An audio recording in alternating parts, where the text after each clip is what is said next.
আসসালামু আলাইকুম সবাইকে। আজকে আমরা ফিজিক্স ফার্স্ট পেপারের সহজ অ্যানালাইসিস করব। অলরেডি আমরা আমাদের বোটানি এবং জুওলজি দুইটার অ্যানালাইসিস দিয়ে দিছি, যে সকল জায়গা থেকে প্রশ্ন আসার চান্স সবচেয়ে বেশি এবং যেটা তোমাকে বারবার পড়তে হবে। আজকেও আমরা সেম একইভাবে ফিজিক্সের কোন কোন জায়গাগুলো তোমাকে পড়তে হবে এবং এটা খুব আমরা সহজভাবে বলে দিছি। এই জন্য এই সিরিজটার নাম কি? সহজ অ্যানালাইসিস, তাই না? যে বইয়ের কোন জায়গায় যাবা, কোন টাইপের প্রশ্ন আকারে পড়বা সেটা। সো তোমাদের হচ্ছে আমি আজকে ভিডিও শুরু করার আগে তোমাদের অনেক কোয়েশ্চেন থাকে যে ভাইয়া কোথায় কোথায় পাবো। অলরেডি হচ্ছে আমি এই প্লেলিস্টটার লিঙ্ক তোমাদের হচ্ছে কমেন্টে দিয়ে দিচ্ছি। তোমাদের এই যে নোটটা আছে এই নোটের লিঙ্কও কমেন্টে দিয়ে দিচ্ছি। তো তোমরা হচ্ছে সেখান থেকে নোট থেকে শুরু করে এই প্লেলিস্ট বা অন্যান্য যে ভিডিওগুলো সেগুলো হচ্ছে দেখে ফেলো, বোঝার জন্য যে কোন কোন জায়গা পড়তে হবে। ওকে, তো এটা এইখানে এই যে তোমার ফিজিক্সের এইগুলো হচ্ছে অ্যাড হবে। তো অলরেডি তোমরা এটা দেখে ফেলো, সমস্যা নেই। আজকে আমি ফিজিক্স ফার্স্টটা শুরু করতেছি। আর ফিজিক্স সেকেন্ড কোথায় পাবা দেখবা হচ্ছে তোমার এই কোনায় এখন উঠবে যে ফিজিক্স সেকেন্ডের একটা ভিডিওর পার্ট, ওইটা হচ্ছে শুরু করতে পারো। ওকে, তো আমরা শুরু করি আমাদের ফিজিক্স ফার্স্ট পেপারে। বেশি কথা না বাড়ায় প্রথম দেখো তুমি যে এই যে পুরো ফিজিক্স আমি অলরেডি দেখো শুরুতে কিছু কথা লিখে রাখছি যে তুমি ফিজিক্স এবং কেমিস্ট্রি যেটাই পড়ো না কেন, এখানে তো টপিকগুলো আমি লিখে দিছি, তারপরেও কিন্তু অনুশীলনের ইম্পর্টেন্স কমে যাবে না। অনুশীলনী বাহির থেকে যদি কোনো প্রশ্ন আসে, এটা হচ্ছে এই সকল জায়গা থেকে প্রশ্ন আসবে। ঠিক আছে? আচ্ছা, তাহলে শুরু করি ভৌত জগত পরিমাপ থেকে। এটা হচ্ছে পদার্থবিদ্যার আওতাভুক্ত বিষয়, অর্থাৎ কি কি পার্ট আছে ওই দেখবে প্রতিটা অধ্যায়ের নামের মতো দেয়া আছে। জ্যোতির্বিজ্ঞান, তারপরে হচ্ছে কি বলবিদ্যা, এইসব জিনিসপাতি। নানান যন্ত্রের নাম, কোন যন্ত্র কি কাজে ব্যবহার হয় এটা পড়বা। নিউটনের বলবিদ্যায় অপরিবর্তনীয় রাশি অর্থাৎ কি কি চেঞ্জ হয় না, যেমন আমরা কি জানি যে ভর, সময় এবং হচ্ছে স্থান। আমি ক্লাসে পড়াচ্ছি না, বাট তোমাকে বুঝাই দিচ্ছি যে এই সকল জিনিসগুলো তোমাকে পড়তে হবে। বিজ্ঞানীদের অবদান খুবই গুরুত্বপূর্ণ এই জায়গাটা, যে কোন বিজ্ঞানী কি করছে, একটা পার্ট আছে না প্রায় 2.5 পেজের মতো, ওইটা অবশ্যই ভালো মতো পড়া, সুন্দর মতো ওইখান থেকে আসতে পারে। একক মাত্রা এখানে একটা চার্ট দিয়ে রাখছে, এটা আমার মতে এই অধ্যায়ের জন্য ইম্পর্টেন্ট না, কারণ তুমি এই একক মাত্রা পুরো ফিজিক্সে পড়তেই থাকো। তো এখানে আসলে খুব এক্সক্লুসিভ ভাবে তোমার পড়া লাগবে না, অন্যান্য অধ্যায় পড়লেই হয়ে যায়। পরিমাপের ত্রুটি এটা বেশ গুরুত্বপূর্ণ। আমরা বলি পরিমাপে কোন কোন ত্রুটি আমরা দেখি, যান্ত্রিক ত্রুটি, এলোমেলো ত্রুটি, যান্ত্রিক ত্রুটির মাঝখানে আমরা বেশ কিছু দেখতে পাই না। তাহলে এই যে ত্রুটি এবং এই ত্রুটির আন্ডারে যে সাব টাইপগুলো আছে, নাম পড়তে হবে, উদাহরণ পড়তে হবে। তোমাকে বলে ভার্নিয়ার স্কেলে আমরা কি পাই, আমরা হচ্ছে নিক্তিতে কি ধরনের ত্রুটি পাই, এই টাইপের প্রশ্নগুলো এখানে তোমার আসে। আর তোমাকে বলবে নিচের কোনটি যান্ত্রিক ত্রুটির উদাহরণ নয়, তখন তোমাকে ওই টাইপটা আইডেন্টিফাই করতে হবে। তাহলে বুঝতে পারছো কি টাইপের প্রশ্ন আসে। আর কি আসে, ত্রুটি থেকে ম্যাথ আসে, বিশেষ করে গোলকের সংক্রান্ত ম্যাথ আসে, যে আয়তন সংক্রান্ত যেটা সেটা। এরপরে হচ্ছে কিছু সূত্র রিলেটেড পার্ট থাকে, লাইক নীতি তত্ত্ব, ধারণা, স্বীকার্য তত্ত্ব, অনুকল্পের সংজ্ঞা এবং উদাহরণ। তাই না? তোমাকে বলবে ডপলার কি দিছিল, আমি কি দিছিল, তাই না? আচ্ছা, এবার হচ্ছে একক, গণিতক এবং কনভার্সন, লাইক অ্যাংস্ট্রম কি, তারপরে ন্যানো কি, তাই না, ফেমটো কি, এই টাইপের কথাবার্তা আসে। বিশেষ করে সবচেয়ে বেশি আসে যদি আমি তোমাকে বলি কনভার্সনটা বেশি আসে, লাইক মাইল থেকে কিলোমিটার, আলোকবর্ষ থেকে কিলোমিটার, কুইন্টাল মানে হচ্ছে জুল থেকে ক্যালোরি, তারপরে হচ্ছে তোমার কিউসেক যেটা আছে সেটা হচ্ছে কনভার্সন যেটা সেটা। আচ্ছা, গাণিতিক সমস্যা লিখে রাখছে যে পরিমাপের ত্রুটি, বিশেষ করে গোলকের আয়তন এবং ক্ষেত্রফলের ত্রুটি দিয়ে রাখে, মানে অথবা তোমাকে হচ্ছে ব্যাসার্ধ দিয়ে রাখে, তার ত্রুটি দিয়ে রাখে, সেখান থেকে এগুলো ত্রুটি বের করা, এই এতটুকু। ভেক্টরে চলে আসো। ভেক্টর হচ্ছে ভেক্টর স্কেলার রাশির উদাহরণ, মানে ভেক্টর নাকি স্কেলার এটা বলতে নিচের কোনটি ভেক্টর রাশি বা স্কেলার রাশি এটা। এবার আসে হচ্ছে তোমার ভেক্টর রাশি বৈশিষ্ট্য, নানান ভেক্টরের সংজ্ঞা, ওই যে বলা হয় না সমান ভেক্টর, বিপরীত ভেক্টর, বিপরীত ভেক্টর, ওই টাইপের সংজ্ঞা পড়বে। এরপরে হচ্ছে কোনটা ভেক্টরের যোজন সূত্র। যোজন সূত্র মানে হচ্ছে ওই যে 5টা নাম আছে না, শুধু ওই 5টা নাম পড়বা, যে সাতি, সাবু, আমরা বলি না, ত্রিভুজ সূত্র, বহুভুজ সূত্র, সামুদ্রিক সূত্র, ওই যে 5টা ওইটা। এরপরে হচ্ছে কোনটা বিনিময় সূত্র। এটা বিনিময় সূত্রটা কি, সংযোগ এবং বন্টন সূত্র, এই সূত্রগুলো কি তোমাদের প্রশ্ন আসে, নিচের কোনটি বিনিময় সূত্র, নিচের কোনটি সংযোগ সূত্র, এই টাইপের। এবার হচ্ছে স্কেলার ভেক্টর গুণ সূত্র, যেটা আসলে আমরা বলি যে গুণ সূত্র বলতে এটা কম গুরুত্বপূর্ণ। দেখো আমি লিখে রাখছি, এটা আসলে আসে নাই কোনো প্রশ্ন, বাট আসতেই পারে, কারণ এটা খুব কম একটা জায়গা, এখন আসে নাই, হয়তো আসতে পারে যে কোনো টাইমে। তো এখানে তুমি দেখবে যে গুণ সূত্র আসলে কোনটা, যে এবি সাইন থিটা কোনটা, এবি কস থিটা কোনটা, কখন তারা শূন্য হয়, তাই না? যদি ডট প্রোডাক্ট শূন্য হয় যখন লম্ব হয়, আর যখন আমরা বলি সমান্তরাল হয় তখন হচ্ছে ক্রস প্রোডাক্ট শূন্য। আমি পড়াচ্ছি না, বাট তোমরা বুঝতে পারছো কোন টাইপের প্রশ্ন। আর হচ্ছে কোনটা আই জে কে দিয়ে, লাইক আই ডট আই এটা কি হবে, আই ক্রস আই এটা কি হবে, তাই না? কখন পজিটিভ কখন নেগেটিভ, এই কথাগুলো তুমি দেখবা। গ্রেডিয়েন্ট, কার্ল, ডাইভারজেন্স যেটা আমরা বলি কোন রাশি থেকে কোন রাশি, লাইক তোমাকে বলবে স্কেলার থেকে ভেক্টরে রূপান্তর করে, তোমাকে বলবে ভেক্টর থেকে স্কেলারে রূপান্তর করে কোন রাশি, এই টাইপের। এছাড়া হচ্ছে আসে যে আমাদের যে ডাইভারজেন্স কখন ধনাত্মক হয়, কখন শূন্য হয়, অবস্থা আয়তন কেমন হয়, ঘনত্ব কেমন হয়। ঠিক আছে, আরেকটা প্রশ্ন আসে কার্লের নতিমাত্রা কত হয়, শূন্য বলে দিলাম, এটাই হচ্ছে এখানে একটা পড়া। গাণিতিক সমস্যা বলতে 3টা জায়গা থেকে আসে, অ্যাঙ্গেলই বের করতে বলে তোমাকে সব জায়গায়। সেটা হচ্ছে কোনটা, যে তোমার ক্রস বা ডট একটা গুণফল দিয়ে রাখে, তোমাকে বলবে এই জায়গার অ্যাঙ্গেল কত, অর্থাৎ এই জায়গায় AB cos theta sine theta আছে না, ওইটা দিয়ে অ্যাঙ্গেল বের করতে হয়। আমরা বলি ছাতা, ছাতায় বলে কত অ্যাঙ্গেলের ছাতা ধরতে হবে এটা। আর হচ্ছে নদীর সোজাসুজি অপর পারে, বেশিরভাগ সময় আনসার 120 ডিগ্রি হয়। ঠিক আছে, এই হচ্ছে কথা, নদীর সোজাসুজি অপর পারে যেতে কি পরিমাণ হচ্ছে প্রয়োজন হবে। ওকে, আচ্ছা, এবার আসছে গতিবিদ্যা, যেটা গতিবিদ্যার প্রশ্ন কাঠামো দুইটা থাকবে, জড় আর অজড়। তো এর সংজ্ঞা করতে হবে, প্রশ্ন কাঠামো কি, এদের বৈশিষ্ট্য কি কি, বিশেষ করে হচ্ছে জড় আর হচ্ছে অজড় বৈশিষ্ট্য কি, কোথায় ত্বরণ শূন্য শূন্য না, কোথায় সূত্র কাজ করে কি করে না। আচ্ছা, এবার দেখো জিনিসটা ত্বরণ আমরা চলে আসছি। ত্বরণের ক্ষেত্রে ত্বরণের মাত্রা পড়বে একক পড়া, ত্বরণের বৈশিষ্ট্য বিশেষ করে হচ্ছে মন্দন জিনিসটা কি, ঋণাত্মক ত্বরণ, তাই না? এবার হচ্ছে রকেটের ত্বরণ, যেটা যে সূত্র আছে না, E = 1/m * মানে del m / del t * v, একটা সূত্র আছে রকেটের ত্বরণ। তো ওইখান থেকে সম্পর্ক চাই তোমাকে যে আপেক্ষিক বেগ বাড়লে ত্বরণের কি অবস্থা হয়, এই টাইপের কথা। এবার আসলে নিচের কোনটি গতির সমীকরণ, বিশেষ করে 4টা সূত্র থাকে, কি সূত্র, v = ut, v ² = u² + 2as, যেটা আমাদের কাছে থাকে। এরপর আরো সূত্র আছে তোমাদের কাছে, যে x = u + v / 2 * t, এই টাইপের যে সূত্র আছে, ওই 4টা সূত্র দেখতে তোমাদের বইয়ে দেওয়া আছে, 4টা সূত্র পড়বা, তোমাকে প্রশ্ন আসে নিচের কোনটি গতির সমীকরণের সূত্র, ওইগুলো আসে। আচ্ছা, এবার হচ্ছে পরম আপেক্ষিক গতি, এগুলো কি সংজ্ঞা এবং আপেক্ষিক গতির ম্যাথ করবা, লাইক একদিকে গেলে কি রকম হবে আপেক্ষিক গতি, বিপরীত দিকে আসলে কি রকম হবে, এই দুটো। প্রাসের কথা বলা হয়েছে, প্রাসের বৈশিষ্ট্য, গতিপথ, অর্থাৎ কি ধরনের গতিপথ পাই আমরা, প্যারাবোলা বা হচ্ছে আমরা কি পরাবৃত্ত পাই, আমাদের বইয়ে বৃত্ত দেওয়া আছে। তো সূত্রসমূহ যেটা, যে সর্বোচ্চ উচ্চতার সূত্র, দূরত্বের সূত্র, তাই না, মানে আমরা বলি পাল্লার সূত্র, আর হচ্ছে উড্ডয়ন কালের সূত্র, এটা সবচেয়ে গুরুত্বপূর্ণ। ওকে, আর স্পেশাল অ্যাঙ্গেল, বিশেষ করে যে আমরা যে 76 ডিগ্রিতে কি হয়, 76 ডিগ্রি সেম হয়, HRR সেম হয়। আর হচ্ছে কোনটা পূরক কোণে, লাইক 30 ডিগ্রি ফেলে 60 ডিগ্রি তো সেম জায়গা যাবে। পড়াচ্ছি না, বাট তুমি আশা করি বুঝতেছো। গ্যালিলিও পরন্ত বস্তু 3টা সূত্র খুব গুরুত্বপূর্ণ, প্রথম, দ্বিতীয়, তৃতীয়। তো আমরা জানি দ্বিতীয়তে v = t আর তৃতীয়তে s = t²। তো এই টাইপের কথাগুলো মাথায় রাখতে হবে। সুষমবৃত্তীয় গতির বৈশিষ্ট্য দেখবা, যে 4টা বৈশিষ্ট্য দেওয়া আছে এখানে, যে কেন্দ্রমুখী ত্বরণ থাকে, তারপরে হচ্ছে আমরা কি বলি যে তার রৈখিক ত্বরণ থাকে না, এই টাইপের কথাগুলো সেখানে হচ্ছে বলবে, তার কৌণিক ত্বরণটা থাকে না। ওকে, এই কথাগুলো এখানে বলে। গাণিতিক সমস্যা হচ্ছে কি সর্বোচ্চ উচ্চতা উড্ডয়ন করা, অর্থাৎ একটা বস্তুকে নিক্ষিপ্ত করছো, মানে খারাপভাবে কিংবা প্রাস দিয়ে, দুই ভাবে। তো এই অবস্থায় তার উড্ডয়ন কাল কি হবে, বা তার হচ্ছে সর্বোচ্চ উচ্চতা কত হবে, এই টাইপের। আর গতিশক্তির প্রশ্ন আসে, যে তোমার হচ্ছে গতিটা দিয়ে দেয়, তার থেকে হচ্ছে গতিশক্তির প্রশ্ন তোমাকে হচ্ছে এখান থেকে দিয়ে দেয়। ওকে, তো এইগুলো একটু খেয়াল রাখবা, তাহলে হচ্ছে তোমার এটা শেষ। বাট আমি তারপরে বলবো যে প্রত্যেকটা অধ্যায় কিন্তু অনুশীলনী ইম্পর্টেন্ট, বিশেষ করে এই অধ্যায়ের অনুশীলনী থেকে ম্যাথগুলো অবশ্যই করবা। গতিবিদ্যা পুরোটাই ম্যাথের উপর দাঁড়ায় আছে, তার থেকে চাইতো। আচ্ছা, এবার আসছে নিউটনের বলবিদ্যা, যেটা আমাদের কাছে সবচেয়ে গুরুত্বপূর্ণ যে জায়গা, সেটা হচ্ছে মৌলিক বল। মৌলিক বলের ক্ষেত্রে তুমি পড়বা হচ্ছে বাহক কণা। মৌলিক বলের উদাহরণ আমরা বলি যে চিন্তা করো যে মৌলিক বল যে চারটা আছে সেটার নাম তো পড়বা, তার বাহক কোন উদাহরণ, লাইক তোমাকে বলবে মহাকর্ষ বা হচ্ছে গ্রহের মধ্যে আকর্ষণ কোন ধরনের বল, মহাকর্ষ বল। তোমাকে বলবে হচ্ছে যে নিউক্লিয়াসের গঠন কার কারণে হয়, সবল নিউক্লিয় বলের কারণে, তাই না? এই কথাগুলো তোমাকে, এগুলো হচ্ছে উদাহরণ। প্রভাবিত কণা কোন কোন কণা প্রভাবিত থাকে, পাল্লা পড়বা কতটুকু রেঞ্জে, ফলাফল এই সেম কথা, যে কারণে কি নতুন নতুন বল পাচ্ছি আমরা, স্পর্শ বল কি ধরনের উদাহরণ। ওকে, তারপর ধরো শক্তিশালী দুর্বল, মানে কোনটা শক্তিশালী কোনটা দুর্বল, এর একটা রেঞ্জ আছে না, 10⁻41 10⁻39 31, এটা হচ্ছে পড়বা। নিউটনের সূত্র বিশেষ করে সংজ্ঞা পড়বা, সূত্র পড়বা, এখান থেকে বল আসে, বলের একক মাত্রা যেটা সেটা পড়বা। এবার হচ্ছে কোনটা বলের এসআই একক, সিজিএস একক, অভিকর্ষী একক পড়বা, এবং নিউটন থেকে ডাইনার কনভার্সন 1 নিউটন সমান 10⁻5 10 অলরেডি বলে দিয়েছি তোমাকে, সমস্যা নেই। প্রথম দ্বিতীয় তৃতীয় সূত্র থেকে কোন কোন ব্যবহার দেখা যায়, বিশেষ করে আমরা বলা হয় যে অ্যাথলেটের লং জাম্প কি করছে, তারপর তোমার একটা রকেট উঠছে সেটা কোন নীতির কারণে হয়েছে সেটা। সো এই ব্যবহারগুলো তোমাকে জানতে হবে। আরেকটা কথা হচ্ছে কোন কোন ধারণা পাওয়া যায়, লাইক তোমাকে বলবে বলের সংজ্ঞা পাওয়া যায় কোন সূত্র থেকে, ঠিক আছে? তারপর বলবে ভরবেগ সম্পর্কে জানা যায় কোন সূত্র থেকে। ওকে, তোমাকে বলবে হচ্ছে যে এই যে তোমার ভরবেগের সংরক্ষণ নীতি এটা কোথা থেকে আসছে, এইটা প্রশ্ন হচ্ছে তোমার এখানে চলে আসে। এবার হচ্ছে স্থিতিস্থাপক অস্থিতিস্থাপক সংঘর্ষ, যেটা এদের ক্ষেত্রে উদাহরণ করতে হবে, মাথায় রাখবা আটকে গেলে অস্থিতিস্থাপক, আর যদি আটকায় না যায় স্থিতিস্থাপক। তো এই অবস্থায় প্রশ্ন আসে কোন অবস্থায় গতিশক্তি ভরবেগ দুইটাই সংরক্ষিত হয়, কোন জায়গায় শুধু ভরবেগ সংরক্ষিত হয়। ভরবেগ ও গতিশক্তি সম্পর্ক রিলেটেড একটা প্রশ্ন আছে না তোমাদের, কি বলতো? আমরা জানি হচ্ছে যে E = p²/2m, তাই না? ওই সূত্রটা থেকে তোমাদের মেইনলি আসে একটা সম্পর্ক দেয় যে বর্গের সমানুপাতিক সম্পর্কে কিছু ম্যাথ দেয়, লাইক ভরবেগ এত গুণ হলে তার গতিশক্তি কত গুণ হবে, এই কথা। ঘাত বল বলের ঘাত যে সংজ্ঞা পড়বা এবং একক মাত্রা পড়বা।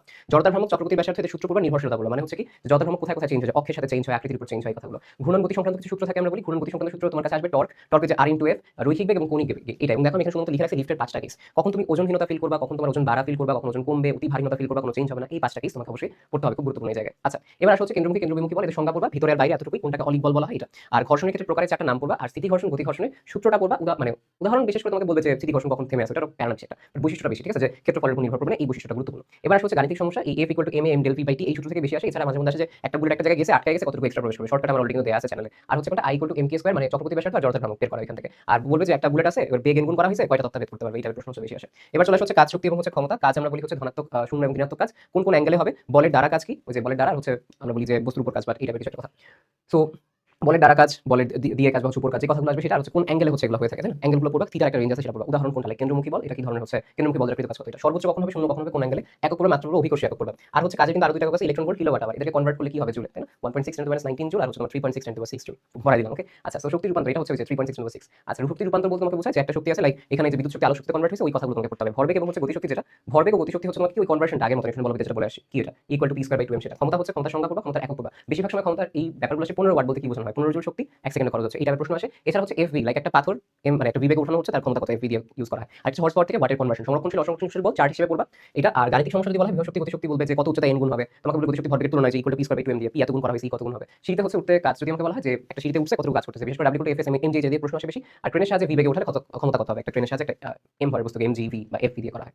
আচ্ছা, এবার হচ্ছে মহাকর্ষ সূত্র, কেপলারের 3টা সূত্র গুরুত্বপূর্ণ, বেশি আসে হচ্ছে যে কখন আমার পৃথিবী, আমরা বলি যে বছরের দৈর্ঘ্য কখন বেড়ে যাবে কমে যাবে কখন, এই টাইপের কথা। নিউটনের মহাকর্ষ সূত্র সেম, তোমরা জানো যে দূরত্ব এত গুণ করা হয়েছে, ভর এত গুণ করা হয়েছে, মহাকর্ষ বল কত গুণ হবে, এটা আসে বেশি। g ভার্সেস g এর সবচেয়ে গুরুত্বপূর্ণ জায়গাটা হচ্ছে তার একক, তার মাত্রা এবং নির্ভরশীলতা। আসলে আমরা বলি জি হচ্ছে সব জায়গায়, জি সব জায়গায় সেম, বাট এই জি হচ্ছে উচ্চতার সাথে চেঞ্জ হয়। ওকে, জি এর জিনিসটা দেখবে এটা কোনো মাধ্যমের সাথে চেঞ্জ হয় না, এটা কথা গুরুত্বপূর্ণ। এবার হচ্ছে মহাকর্ষ বলের নির্ভরশীলতা, যেটা আমরা বলছি যে মহাকর্ষ বল হচ্ছে জি ও জি এর একক মাত্রা পড়তে হবে। নির্ভরশীলতা বলতে বোঝানো হয়েছে যেটা মাধ্যমের সাথে নির্ভর করে কিনা করে না। বলা হচ্ছে পৃথিবীর বিভিন্ন স্থানে জি এর মান, মেরু অঞ্চল, বিষুব অঞ্চল, ঢাকা, রাজশাহী, ক্রান্তীয়, এক জায়গা থেকে এক জায়গায় নিয়ে গেলে কি পরিমাণ মান হয়, এবং এই জায়গায় মানগুলো মুখস্থ করবে, কত কত মান আছে, এক্সাক্ট মান মুখস্থ।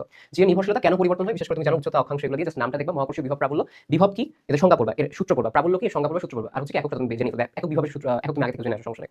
ওকে, মানে আগে থেকে জানতো তুমি সিম্পল গোল পার্টে ভর কেন্দ্র ভার কেন্দ্র 4টা দেখবা, খুব বেশি ইম্পর্টেন্ট না, বাট দেখে রাখবা একটা প্রশ্ন আসছে লাগবে। বিভিন্ন স্থানে মুক্তিবেগ, যেটা অবশ্যই এটার মান মুখস্থ করতে হবে, চাঁদে কত, পৃথিবীতে কত, মঙ্গল গ্রহে কত, এটা। গাণিতিক সমস্যার ক্ষেত্রে যে gm1 * r², মানে কত গুণ হলে কত হবে, এই টাইপের প্রশ্ন আসে। আর কোন উচ্চতায় জি এর মান অর্ধেক হবে, কোন উচ্চতায় ওজন অর্ধেক হবে, এই সেম টাইপের প্রশ্নের মাঝখানে পড়বে এটা, বুঝছো? আর হচ্ছে গ্রহের ব্যাস দিবে, জি দিবে, সেখান থেকে মুক্তিবেগটা বের করতে হবে, এগুলো থেকে প্রশ্ন বেশি আসে এই টাইপের প্রশ্ন থেকে। আচ্ছা, এবার চলে আসে হচ্ছে কোনটা, এবার চলে আসে হচ্ছে পদার্থের গাঠনিক ধর্ম, যেটা পদার্থের আন্তঃআণবিক আকর্ষণ বল তোমাকে বলতে কোনটা কম বেশি, তার উপর ভিত্তি করে আমি কঠিন তরল, গ্যাস, প্লাজমা এভাবে ভাগ করছি। এবার স্থিতিস্থাপকতা সম্পর্কিত রাশিমালা, যেটা সংজ্ঞাটা হচ্ছে আমাকে জানতে হয়, যে মানে সংজ্ঞা বলতে তোমার কিছু থাকে না যে স্থিতিস্থাপক ক্লান্তি কি, তারপর আমরা বলি হচ্ছে প্লাস্টিক পদার্থ কি, এই টাইপের কথা বলি। স্থিতিস্থাপক সীমা কি, ওকে, আমরা বলি হচ্ছে অশুভ ভার কি, প্রত্যেকটা সংজ্ঞা হচ্ছে পড়বা, সংজ্ঞা থেকে আসে, বুঝছো? এবার স্থিতিস্থাপক বস্তুর উদাহরণ পড়বা তুমি, কি যে কোনটা স্থিতিস্থাপক, কোনটা অস্থিতিস্থাপক, কোনটা বেশি কোনটা কম, আর সর্বাপেক্ষা স্থিতিস্থাপক বস্তু হচ্ছে কোনটা সেটা পড়বা। বিকৃতি, পীড়ন, এদের সংজ্ঞা পড়বা, এদের সূত্র পড়বা, কোনটার একক আছে নাই, বিকৃতির একক নাই, পীড়নের একক হচ্ছে চাপের একক, মেইন কথা। হুকের সূত্র কি, ওই পীড়ন প্রপোর্শনাল বিকৃতির কথা। ইয়াং দৃঢ়তার এবং হচ্ছে আয়তনের গুণাঙ্ক, এদের সূত্র মানে সেম আর কি আসবে, একই সাথে দুইটা আসবে, বুঝছো? একটা বাড়ে না, সূত্র এবং একক পড়বা, এদের জাস্ট একক থাকবে, ওই করেসপন্ডিং পীড়নের গুলো একক সেমই হবে, বুঝতে পারছো? নির্ভরশীলতা পড়বা এবং হচ্ছে তাপমাত্রার সাথে কিরকম নির্ভরশীলতা, তাপমাত্রা বাড়ালে ইয়াং এর গুণাঙ্ক কি হয়, ওইগুলো নিয়ে তোমাকে পড়তে হবে। ওকে, বাড়ে না কম, এই টাইপের। পয়সনের অনুপাত তোমাকে বলতে হবে, পয়সনের অনুপাতের সংজ্ঞাটা পড়বা, মানে সংজ্ঞা বলতে কি সূত্রটা পড়লেই সংজ্ঞা হয়ে যায়, বাস্তব সীমা কত থেকে কত রেঞ্জের মধ্যে থাকে, ওই রেঞ্জ দেয়া আছে একটা, -1/2 থেকে 1/2 আর 0.2 থেকে 0.4,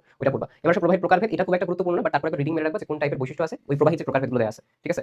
সেম একই সাথে যাচ্ছে বা হচ্ছে বিক্ষিপ্ত, ওই প্রবাহগুলোর ডেফিনেটলি ডেফিনেশন পড়বা, তাহলে হচ্ছে হবে। আমি কেন এটা স্কিপ দিতে বলছি না, চাইলে তুমি স্কিপ দিতে পারো, আমি তোমাকে বলে রাখি, চাইলে তুমি স্কিপ দিতে পারো, বাট আয়রনটা হচ্ছে ঘটনাটা হচ্ছে যে তোমার এইটা থেকে আসতে পারে। সংকট বেগ বলে একটা কথা আছে, একটা রেনল্ডের সংখ্যা দেওয়া আছে, ওই রেনল্ডের সংখ্যাটা বলবা। এবার আসলে প্রান্তিক বেগ, যেটা প্রান্তিক বেগের জিনিসটা আসেনি, বাট আসতে পারে একটা সূত্র আছে, সূত্রের পার্সপেক্টিভে যেগুলোকে ব্যাসার্ধ বলে প্রান্তিক বেগ বাড়বে না কমবে, তারপরে হচ্ছে এটা করলে কি হবে, জি বাড়লে কি হবে, অর্থাৎ একটা সূত্র আছে, সূত্রের সাথে কোনটা বাড়লে বাড়বে বা কমবে এই টাইপের কথা আছে। সান্দ্রতার সংখ্যা বলবা, সান্দ্রতা জিনিসটা হচ্ছে কি সূত্রটা বলবা, ঠিক আছে। সূত্রটা দেখো, একক মাত্রা কিন্তু এগুলো একটা মুখস্থ করবা না, বুঝছো, একক মাত্রা একটা মুখস্থ করবা, সূত্রের সাথে একক মাত্রা বের করবা, ওকে, না মাত্রা মুখস্থ করবা না এগুলো একক মুখস্থ করবা, ডিরেক্টলি বের করবা। সান্দ্রতাঙ্কটা খুব গুরুত্বপূর্ণ, এটা গুরুত্বপূর্ণ, ঠিক আছে। এটা হচ্ছে কি গ্যাস এবং তরলে তাপমাত্রা ও চাপের প্রভাবে কি হয়, মানে গ্যাসের ক্ষেত্রে তাপমাত্রা বাড়লে সান্দ্রতাঙ্ক কি হয়, চারটা পয়েন্ট দেওয়া আছে, পয়েন্ট ডেফিনেটলি করবে, এটা গুরুত্বপূর্ণ। পৃষ্ঠ শক্তি যেটা সংখ্যা বলবা, সংখ্যা কিন্তু একদম এক লাইনে বেশি সময় লাগবে না। উদাহরণ বলবা যে এদের সাহায্যে কি ব্যবহারিক উদাহরণ দেখা যায়, এটাও সেম ভাবে নির্ভরশীলতা, যে দূষিত করলে কি হবে, জৈব অবস্থা থাকলে কি হবে, ভীষণ বাড়বে না কমবে, এই টাইপের কথাগুলো। দেখো এই অধ্যায়টা বেশ বড়, এতক্ষণ পর্যন্ত যা পড়ছে মধ্যে এই অধ্যায়টা একটু বেশি পড়া লাগবে। স্পর্শ কোণের প্রকার পড়বা, লাইক পড়বা হচ্ছে স্থূল কোণ পাচ্ছ, সূক্ষ্ম কোণ পাচ্ছ, তখন উত্তল হবে না অবতল হবে, এই কথাটা পড়বা।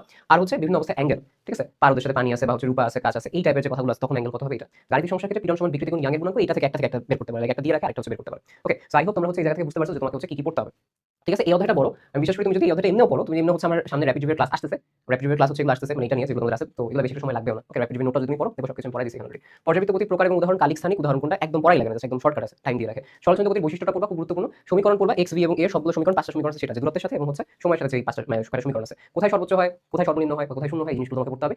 এই অধ্যায়ের প্রাণ হচ্ছে একটা সূত্র, টি সমান 2π√L/g, যে টি কখন বাড়বে টি কখন কমবে, বিশেষ করে গ্রীষ্মকালে কি হবে, শীতকালে কি হবে, মহাকাশ নিলে কি হবে, কেন্দ্র নিলে কি হবে, মেরুতে নিলে কি হবে, বিষুবতে নিলে কি হবে, এই যে জিনিসগুলো তোমাকে জানতে হবে। সরল দৈর্ঘ্যের সূত্র এগুলো থেকে আসে, অ্যাঙ্গেল 4 ডিগ্রিতে কাজ করে, এটা তোমাকে বলে দিবে। গাণিতিক সমস্যা এখান থেকে আসে, বিশেষ করে এল বা জি এর পরিবর্তনে টি কত গুণ হবে, এল 4 গুণ করছে টি কত গুণ হবে, 4 গুণ হবে। তরঙ্গের ক্ষেত্রে যদি বলি, এটা পুরোটাই বৈশিষ্ট্য বেসিসে, অনুদৈর্ঘ্য, লম্বিক বা অনুপ্রস্থ বা তরঙ্গ যেগুলো আছে তাদের বৈশিষ্ট্য পড়া এবং তার উদাহরণ পড়া, যে নিচের কোনটি অনুপ্রস্থ তরঙ্গ, নিচের কোনটি অনুদৈর্ঘ্য তরঙ্গ, এটা বেশিরভাগ এটাই আসে। আর বৈশিষ্ট্য যদি ছক হিসেবে পড়ে না পার্থক্য হিসেবে, তাহলে একসাথে পড়া হয়ে যাবে খুব ফাস্ট হিসেবে। যান্ত্রিক তরঙ্গ, এই অধ্যায়টা কনসেপ্ট যতটা কঠিন, বাট পড়ার কোয়ান্টিটি কম তুলনামূলক, ঠিক আছে। বাট এই অধ্যায়ের সবচেয়ে বেশি পড়ার কোয়ান্টিটি অধ্যায়ের সাথে, বুঝতে পারছো। এবার আসলে এই জায়গায় যে যান্ত্রিক তরঙ্গের উদাহরণ কি, আর এখানে একটা ম্যাথ আসে v সমান f ল্যাম্ডা, এগুলো থেকে মেইনলি আসে। আর তোমাকে বলে মাধ্যমের পরিবর্তনে কাদের পরিবর্তন হয়, সহজ কথা বলে রাখি, ল্যাম্ডা আর v এর পরিবর্তন হয়, ফ্রিকোয়েন্সি চেঞ্জ হয় না। বলা হচ্ছে অগ্রগামী এবং স্থির তরঙ্গ বৈশিষ্ট্য করবে এবং সমীকরণ করবে, জাস্ট সমীকরণ, আর কোনো কাজ নেই, কোনো ম্যাথ কিছু বলা লাগবে না এখানে, বুঝতে পারছো। তো সমীকরণ করবে, সৃষ্টি শর্ত, মানে ওই অগ্রগামীটা স্থির তরঙ্গটা কেন সৃষ্টি হচ্ছে, মুক্ত কম্পন, পরবশ কম্পন, উন্নয়ন, জাস্ট সংজ্ঞা দেখো, ভিতরে কিন্তু আমি ডিটেইলস করতে বলছি না, সংজ্ঞা পড়বা।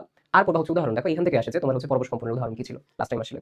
আচ্ছা, এবার হচ্ছে তরঙ্গের তীব্রতা এবং লেভেল, চারটা খুব গুরুত্বপূর্ণ, যে কোন চারটে কি পরিমাণ শব্দ, কত রিসিভার, শ্রবণ সীমা, মানুষের শ্রবণ সীমা কত রেঞ্জের মধ্যে আছে, কত হার্টজের মাঝখানে। স্বরকম্প বা বিট, যেটা এদের সংজ্ঞাগুলো পড়বা, স্বরকম্প বা বিট তার সংজ্ঞা শুধুমাত্র। সঙ্গীতে ব্যবহৃত শব্দ আমি বলবো একটা জায়গায় পেইনফুল, বাট সব জায়গায় হচ্ছে সহজ, এটা হচ্ছে এই জায়গায় অনেক ইনফরমেশন আছে, একটা দেখবা চার্ট আছে, চার্টটা একটু পড়বা, কেন বলতেছি, চার্ট থেকে দুইবার প্রশ্ন আসছে, যে ত্রয়ী এবং গুরুত্ব। ওকে, তো সংজ্ঞা পড়বা, অনুপাত পড়বা, টানা, আর তার যে কম্পন, তার যে কম্পনের সূত্রটা আছে, ওই তিনটা সূত্র তুমি যদি পড়তে পারো তাহলে হচ্ছে হয়ে যাবে সূত্র, এবং সেখান থেকে ম্যাথ আসতে পারে। ম্যাথ বলতে যে এটা বাড়াইলে এটা করলাম। গাণিতিক সমস্যা হচ্ছে v সমান f ল্যাম্ডা, μ1 ল্যাম্ডা 1 μ2 ল্যাম্ডা 2, প্রতিসরণের সাথে ল্যাম্ডা যেটা ওইটা দিয়ে প্রতিসরণ দিয়ে রাখবে, ল্যাম্ডার মান বের করতে বলছে। আদর্শ গ্যাস এবং গ্যাসের বৈধতা, আদর্শ গ্যাসের সংজ্ঞা বৈশিষ্ট্য খুব গুরুত্বপূর্ণ, আদর্শ গ্যাস কাকে বলা হয়, যেগুলো আদর্শ মেনে চলে, এগুলো পড়ার জিনিস না, বাট বৈশিষ্ট্য পড়তে হবে তোমাকে। আর কি হচ্ছে কখন আদর্শ গ্যাস থেকে উচ্চ তাপমাত্রা নিম্ন চাপে, এটাই বলছে। পিভি সমান এনআরটি, নানান একক কনভার্সন করতে হয়, বিশেষ করে সবচেয়ে বেশি কনভার্সন বা মান জানা লাগে আর এর মান, আর হচ্ছে কে এর মান, কি হচ্ছে বোল্টজম্যান ধ্রুবকের মান, সার্বজনীন গ্যাস ধ্রুবকের মান। এবার হচ্ছে বয়েল, যেটা বয়েলের ক্ষেত্রে আমরা বলি হচ্ছে বয়েল, চার্লস, রেনো, গেলস, এই সূত্র বেসিক সূত্রটা বলবো, কার সমানুপাতিক, কার ব্যস্তানুপাতিক, প্রমাণ তাপমাত্রা, প্রমাণ চাপ, এগুলো বলবো। কক্ষ তাপমাত্রা বলবো, শূন্য তাপমাত্রা, মানে শূন্য আমরা বলি যে শূন্য তাপমাত্রা, যেটা আমরা বলি পরম শূন্য তাপমাত্রা। গ্যাসের গতিতত্ত্বের মৌলিক শিকারগুলো, বিশেষ করে তোমার এখানে জানতে হবে তাপমাত্রা এবং গ্যাসের গতিশক্তির মাঝখানে কি সম্পর্ক পাই, ঠিক আছে। তাপমাত্রা বাড়লে গতিশক্তি বাড়ে। গড় মুক্ত বলতে নির্ভরশীলতা, সূত্র পড়বা, সূত্রটা বলে নির্ভরশীলতা সহজ আছে। শক্তি সমবিভাজন নীতি জিনিসটা হচ্ছে কি, যে প্রত্যেকটা হচ্ছে হাফ কেজি করে পায়। আর সাধারণত মাত্রার মানগুলো, লাইক এক পারমাণবিক ক্ষেত্রে, দ্বিপারমাণবিক, ত্রিপারমাণবিক ক্ষেত্রে মান কত কত বলো, 3 5 আর 6, বহুপারমাণবিক 6, দ্বিপারমাণবিক 5, এক পারমাণবিক 3। সম্পৃক্ত অসম্পৃক্ত বাষ্পচাপ, বিশেষ করে বৈশিষ্ট্য মেনে চলা, যে কারা হচ্ছে সূত্র মেনে চলে আর কারা সূত্র মেনে চলে না, বলে সূত্র। কিছু চার্টের মান দেওয়া আছে বাষ্পচাপের, পড়তে পারো, বাট এখন পড়বো না, এটা পড়বা হচ্ছে এক্সামের আগে, ঠিক আছে, এখন বলে যাও। এবার হচ্ছে শিশিরাঙ্ক আপেক্ষিক আর্দ্রতা সংক্রান্ত একটা বাস্তব ঘটনা, যে ওই মেঘ শূন্য রাত্রি অপেক্ষা মেঘবিহীন রাত্রে কি হয়, যে শিশির পরে কি পরে না, ওই টাইপের কথা, সকালে কেন পরে শিশির। ওকে, তারপর হচ্ছে যে তাড়াতাড়ি যদি বাষ্পচাপ কমে যায় তখন কি হয়, ঝড় আসে, ধীরে ধীরে কমলে তখন বৃষ্টি হয়, এই টাইপের কথা। বিভিন্ন তাপমাত্রা বৃষ্টি কখনো, এই টাইপের কথাগুলো পড়বা। বিভিন্ন তাপমাত্রা গ্লেসিয়ার বা জিগের মানগুলো পড়বা, এটাও পরীক্ষার আগে পড়বা। গাণিতিক সমস্যা আসে ই সমান 3/2 এনআরটি থেকে, মানে তোমাকে শক্তি বের করতে বলে, গ্যাসের গতিশক্তি তোমাকে বের করতে বলে হচ্ছে গ্যাসের যেই আমরা বলি আরএমএস বেগ বের করতে বলে, P1 V1 P2 V2, এই যে বলে সূত্র আছে, এখান থেকে মেইনলি হচ্ছে আসে। ওকে, সো আই হোপ আমি তোমাদের হচ্ছে পুরো ব্যাপারটা হচ্ছে বুঝাইতে পারছি, যে কি কি আসলে তোমাকে কি কি আসলে তোমাকে ফিজিক্স ফার্স্ট পেপার থেকে পড়তে হবে। আই হোপ এই জিনিসটা তোমরা বুঝতে পারছো, বাট এটা কিন্তু মাস্ট, যে এই ঘটনাগুলোর সাথে তোমাকে অনুশীলনী পড়তে হবে। তোমরা আমাকে প্রায় হচ্ছে একটা কথা বলো যে ভাই এটা পড়লেই হবে কিনা, আমি তোমাকে বলি এটা তোমার চয়েস না, এটা তোমার বাধ্যতামূলক, এটা হচ্ছে মাস্ট, ঠিক আছে, এটা হচ্ছে মাস্ট। পড়ার কোনো শেষ নেই, আমি তোমাকে বলি পড়ার কোনো শেষ নেই, তুমি চাইলে এটার পরে অনেক কিছু পড়তে পারো। পড়া ইনাফ কখন হয়, যখন 100% মার্কস পাবা তখন। সো এখান থেকে 100% আসবে না, 100% আসবে না এখান থেকে, বাট এখান থেকে ম্যাক্সিমাম আসবে, 90%ই তোমার এখান থেকে আসবে ইনশাল্লাহ। বাট যেহেতু এখান থেকে ম্যাক্সিমাম আসবে, তাহলে এই যেগুলো আছে এগুলো তোমাকে পারতে হবে। আর আরও একটা কথা হচ্ছে, এগুলো সেই টপিক যেগুলো চান্স যারা পাবে তারা পারবে বেশিরভাগ সময়। সো এই টপিক থেকে যখন প্রশ্নগুলো এসে পড়বে আর সবাই পারবে, আর তুমি যখন পারবা না তখন কিন্তু তুমি পিছিয়ে যাবা, ঠিক আছে। মাথায় রাখবে, অ্যাডমিশনে এই পারা জিনিস মিস করার কারণে চান্স মিস করবে। অ্যাডমিশনে যদি এখান থেকে বাইরে হাবিজাবি আসে, তোমার কোনো সমস্যা নাই। কেন বলতেছি, বেশিরভাগ কম্পিউটারটা সেটা পারবে না। ম্যাক্সিমাম ধরো আমি বলি যে এক একটা প্রশ্ন এ ভালো, এক একটা প্রশ্ন ও ভালো, 10 জন 20 জন এরকম করে পারবে, বা 100 জনই পারবে, চান্স মিস হবে না। সো কথাটা বোঝো, কথাটা হচ্ছে এটা তোমাকে মাস্ট পড়তে হবে, মাস্ট এটা জানতে হবে। এটা যদি জানতে পারো, পারা জিনিসটা, পারা জিনিস পারলে টপ র্যাঙ্ক করে মানুষ, ফ্যাক্ট। ওকে, সো এটা নিয়ে আর কথা বাড়াচ্ছি না, বাট তোমাদের হচ্ছে এই যে লিঙ্কটা, এই লিঙ্কটা হচ্ছে দিয়ে দিচ্ছি। আর ভিডিও শেষ হলেই তোমার দেখবা হচ্ছে পুরো প্লেলিস্টার লিঙ্ক আমার এই বাম বা ডান সাইডে কোথাও একটা আসবে, ঠিক আছে। আর এই চ্যানেল বলো আর পেজ বলো, প্রত্যেকটা হচ্ছে এখানে আমি সব কিছু নোটিফিকেশন যেটা থাকে মানে তোমরা অন করে রাখো, তাহলে হচ্ছে সামনের যে ক্লাসগুলো সেটা আমার জন্য দোয়া করো। আমার হচ্ছে এক্সাম চলে এখন, আমি খুবই এক্সস্টেড আর কি। তোমাদের হচ্ছে কন্টেন্ট বানানো আর হচ্ছে নিজের পড়া, তো দোয়া করো যেন দুইটা সামনে দিতে পারি। ওকে, সবাই ভালো থাকো, সুস্থ থাকো, আল্লাহ হাফেজ সবাইকে। এরপর আমি ফিজিক্স সেকেন্ড পেপারটা শুট করতেছি।